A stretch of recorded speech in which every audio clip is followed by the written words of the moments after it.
지금요, 이 민주당이 사법부를 장악하기 위해서 내놓은 카드가 한 10가지 정도 됩니다.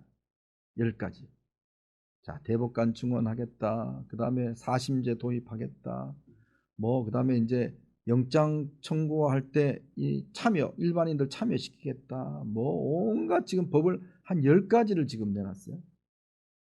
근데 이게 다 왜 그렇겠습니까? 여러분 다 아시죠? 입 아프게 말씀 안 드려도 다 누굴 위한 건지 아실 겁니다. 그런데 이제는요, 법 왜곡죄라는 걸 듣도 보도 못한 법을 지금 만들겠다고 합니다. 법 왜곡죄. 이게 사실은 지금 독일이 꽤 오랫동안 이 법 왜곡죄라는 게 있었습니다. 예를 들어서 판사나 검사가 어떤 것들을 좀 잘못 적용할 경우에, 법을 잘못 적용할 때 그걸 막기 위해서 법 왜곡죄라는 게 있었어요. 즉 독재를 하는 사람들이 사법부를 장악해서 어떤 이 일반인들의 인권을 탄압할 때 그거를 견제하기 위해서 법 왜곡죄라는 걸 만들었어요. 근데 이게 나치 시절에 어떻게 이용되냐면, 나치에 저항하는 판사나 검사들을 탄압하기 위한 수단으로 법 왜곡죄가 사용이 됐습니다. 이 러시아도 마찬가지입니다. 러시아도 스탈린 시대에 이 법 왜곡죄라는 것을 판사 검사들을 갖다가 탄압하기 위한 수단으로 만들어졌어요.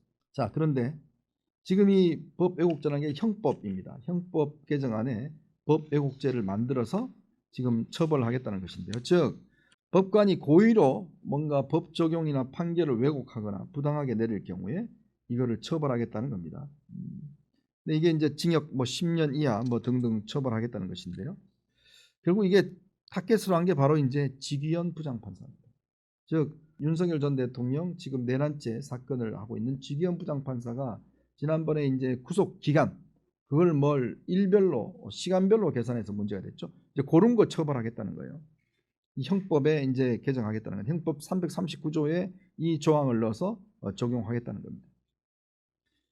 자, 이 이유는 결국은 이제 판사 검사들을 겁주겠다는 거 아니겠어요? 너 우리 처벌하면 너 바로 법 왜곡죄로 그냥 할 거야. 그런데 여러분 이거 결국 판단하는 사람이 누구예요? 기소하고 판단하는 사람이 검사 판사입니다. 근데 결국 판사들이 판단하게 되는데 과연 이게 될까요? 이 기준이 애매해요. 아니 예를 들어서 수사를 하다 보면 어떤 죄로 할 수 없을 경우에 요런 죄로 이 사람을 할 수 있는데 그거는 판사나 검사의 재량에 따라서 충분히 할 수 있는 건데, 근데 그 기준을 도대체 누가 정하는 걸까요? 정청래 대표가 정해요? 추미애 위원장이 정해요? 말이 안, 이게 굉장히 애매한 법이에요. 그러니까 이게 겁만 주고 뭔가 겁박을 할 수 있는 그런 수단으로 쓰기 위해서 바로 이 법 왜곡죄라는 걸 만들겠답니다. 지금 이 민주당이 이미 이 법안 자체는 내놓고 있습니다. 내놓고 있는데 지금 이제 이 정청래 대표가 이번에 뭘 계속 하겠다라고 하지만, 그러나 잘 안 될 겁니다. 이제 APEC 끝나고 나면 아마 11월 달은요, 여러분 이제 아마 이 더불어민주당이 사법부를 공략하는 아마 이 주관이 될 것 같습니다. 지금 온갖 사법, 소위 자기들은 사법 개혁이라고 그러는데 저는 사법 파괴라고 봅니다. 사법 파괴 조치와 법 통과를 이번에 아마 지속적으로 할 것 같습니다. 그렇게 할 것 같은데, 정말 저는 이게 제가 아까도 말씀드렸지만 저는 정말 이 이재명 정권한테 부탁드리고 싶은 게 있어요. 정권은 유한합니다. 근데 대한민국은 영원히 가잖아요. 그러면 우리가 왜 박정희 대통령, 이승만 대통령에 대해서 좌파들은 공격을 하지만 저는 정말 두 분이 아니었으면 지금의 대한민국은 존재하지도 않았다는 생각이 듭니다. 즉 이승만 대통령의 탁월한 외교력 때문에 우리가 미국이라는 나라를 정말 동맹국가로 만들어서 상호방위조약을 만들고 주한미군을 주둔하게 함으로 인해서 지금 우크라이나 보십시오. 우크라이나 왜 저렇게 당합니까? 동맹이 없었기 때문에 그래요. 우리는 미국이라는 정말 동맹을, 제일 큰 힘센 동맹을 가지게 됐잖아요.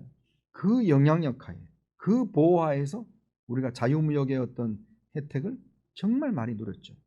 중국과 일본 사이에 있으면서 자유무역의 혜택을 가장 누리면서 70년대 80년대 우리나라 경제 발전에 아주 마중물 된 게 바로 이 안보라는, 즉 미국의 안보 라인 안에 있었기 때문에 가능했던 겁니다. 안보가 불안해 보십시오.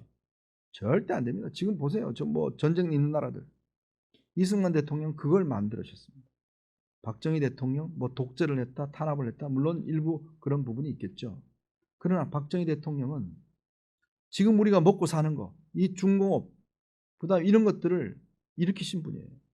경부고속도로 만들고, 진짜 조선소, 삼성전자 다 이게 만들어, 섬유 등등 해서 지금 대한민국이 그래도 외국 나가면 딱 우리 여권 내면 오 사우스 코리아 딱 인정하는 게, 요즘 K-팝 가면 뭐 다 인정해 주잖아요. 요즘 그래서 한국 사람이라 그러면요, 새롭게 봅니다. 제가요 한 2년 전에 저기 이제 북유럽을 여행을 갔어요.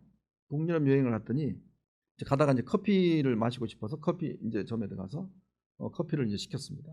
시켰더니 그 종업원이 어디서 왔냐고 그래서 나 사우스 코리아 왔다. 그러더니 커피를 주는데 내가 돈을 내려고 그러니까 프리래요. 프리. 그냥 가시라고.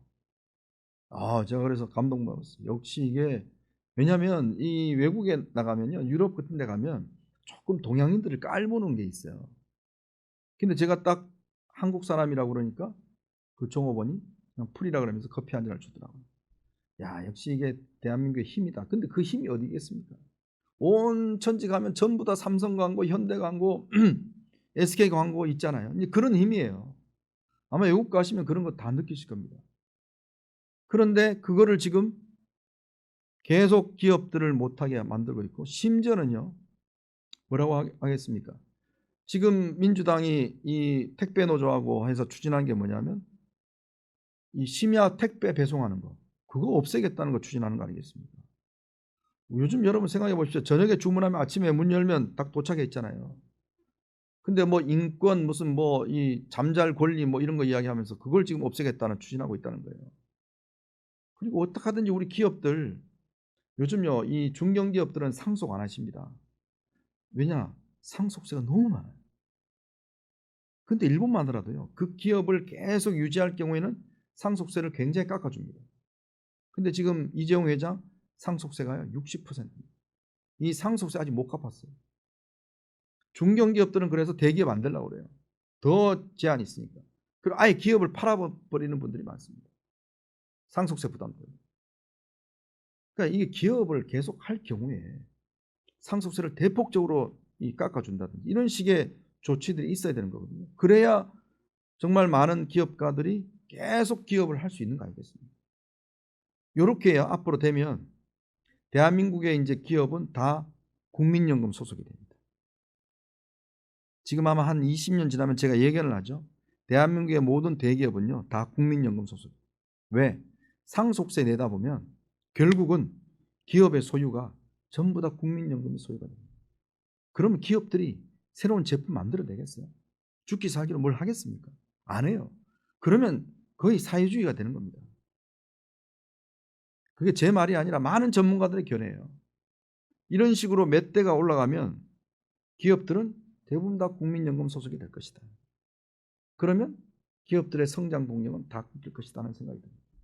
굉장히 중요한 거예요. 저는 그래서 제가 아까 서두에 말씀드렸지만 대한민국이 그래도 떳떳하게 미국과 협상도 하고 이렇게 할 수 있는 것, 대접받을 수 있는 것, 그런 거는 우리 기업 때문이다. 우리 기업들을 어떻게 하니 더 키워서 엔비디아 같은 그런 기업을 진짜 한두 개라도 더 만들면 얼마나 좋겠습니까? 그러려면 인재를 만들어야 됩니다. 인재를 키워야 되고 젠슨왕 같은 인재를 만들어야 돼요. 그래도 오늘은 좀 기분이 좋은 뉴스들이 좀 있는 것 같습니다. 어쨌든 간에 11월 달 잘 또 맞이하시고 11월에는 좀 국민들 스트레스 좀 덜 주게끔 그렇게 해야 될 것 같습니다. 오늘 방송 여기서 마무리하겠습니다. 시청해주신 여러분 고맙습니다.